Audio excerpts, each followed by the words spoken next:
एक गलती ना होती तो बच जाती सभी की जिंदगी, नहीं क्रैश होता प्लेन क्रैश होने से पहले पायलट ने भेजा था मैसेज। 600 एक्सीडेंट, 9000 लोगों की मौत, बोइंग के विमानों में आखिर क्यों होते हैं इतने हादसे? आसमान में उड़ान भर चुका था विमान, फिर कैसे आ गया जमीन पर? कौन सी गलती पड़ गई भारी?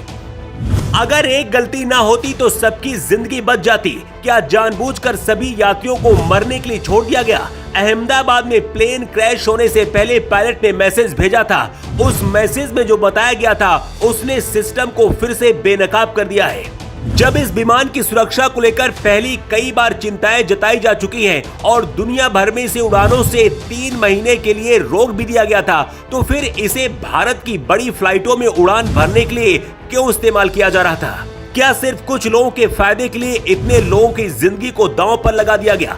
अहमदाबाद एयरपोर्ट से उड़ान भरते हुए एयर इंडिया का विमान जब क्रैश हुआ, विमान के अंदर 242 के करीब लोग सवार थे। क्रैश से पहले पायलट को खतरे का अंदाजा हो गया था और उसने एटीएस को सिग्नल देते हुए कहा था, मेडे मेडे। किसी भी फ्लाइट में मेडे कॉल एक इमरजेंसी मैसेज होता है जो पायलट उस वक्त देता है जब विमान किसी गंभीर संकट में हो या फिर यात्रियों या फिर क्रू की जान खतरे में होती है। जैसे विमान का इंजन फेल हो जाना, विमान में आग लग जाए, हवा में टकराने का खतरा हो या फिर हाईजैक हो जाए प्लेन, तो ऐसी स्थिति में पायलट ये सिग्नल एटीएस को भेजता है। लेकिन एटीएस सिग्नल मिलने के बाद भी कोई मदद नहीं कर पाया। विमान अहमदाबाद से लंदन जा रहा था और अहमदाबाद एयरपोर्ट से टेक ऑफ करने से कुछ देर बाद मेघानी नगर के पास क्रैश हो गया। एयरपोर्ट से मेघानी नगर की दूरी 15 किलोमीटर के करीब है। इस विमान में गुजरात के पूर्व मुख्यमंत्री विजय रूपानी भी सवार थे। एयर इंडिया का ये प्लेन डॉक्टरों के हॉस्टल पर जा गिरा और फंस गया। तस्वीर में भी आप इसे देख सकते हैं कि कैसे अस्पताल की बिल्डिंग में ये प्लेन फंसा हुआ है। सिर्फ 8 मिनट के अंदर प्लेन कैसे राख में बदल गया, उसकी पूरी कहानी पहले आपको बताते हैं। ये air India Boeing 787 dream liner विमान बड़ा एयरक्राफ्ट है। बताया जा रहा है कि 11 साल पुराना एयरक्राफ्ट है। दोपहर 1:30 पर टेक ऑफ से पहले रनवे के बीच में था।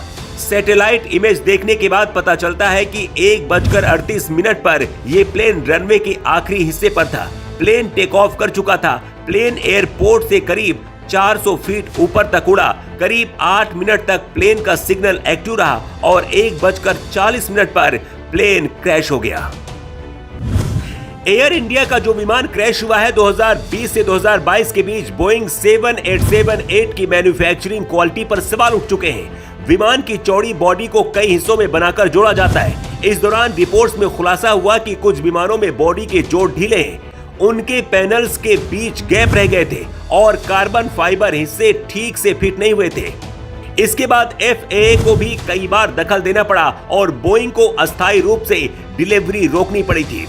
अप्रैल 2024 में बोइंग के एक वरिष्ठ इंजीनियर ने न्यूयॉर्क टाइम्स को दिए गए अपने एक इंटरव्यू में दावा किया था कि ड्रीम लाइनर की बॉडी के कई हिस्से हवा में टूट सकते हैं क्योंकि उन्हें जोड़ने की प्रक्रिया में बदलाव किया गया है। उन्होंने ये भी बताया था कि बॉडी के टुकड़े ठीक से फिट नहीं होते हैं, जिससे स्ट्रक्चरल वीकनेस पैदा हो जाती है। हालांकि बोइंग ने पहले इस दावे को तो स्वीकार कर लिया था, लेकिन बाद में इसे खारिज कर दिया था और विमान को पूरी तरह से सुरक्षित बता दिया था।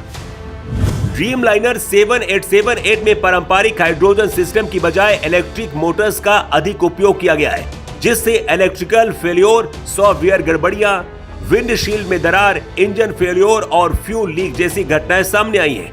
2024 में जापान की ANA एयरलाइंस की एक फ्लाइट में हाइड्रोजन ऑयल लीक हुआ था, जिससे विमान को रनवे पर रोकना पड़ा था। अहमदाबाद हादसे से पहले सरकारी आंकड़ों के अनुसार बोइंग विमान दुनिया भर में लगभग 6000 दुर्घटनाओं और घटनाओं में शामिल रहे हैं। इनमें से 415 घातक थी और 9000 से अधिक लोगों की मौत हो चुकी है।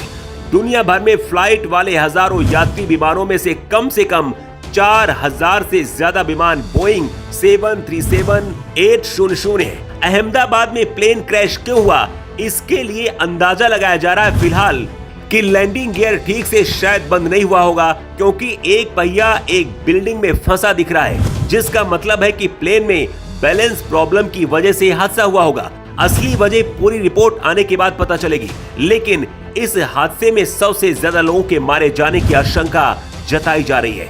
विमान ज्यादा ऊंचाई पर नहीं था, लेकिन इसके बाद भी अगर पायलट के मदद मांगने पर वक्त रहते एटीसी मदद कर पाता तो शायद कुछ लोगों की जिंदगी बच सकती थी।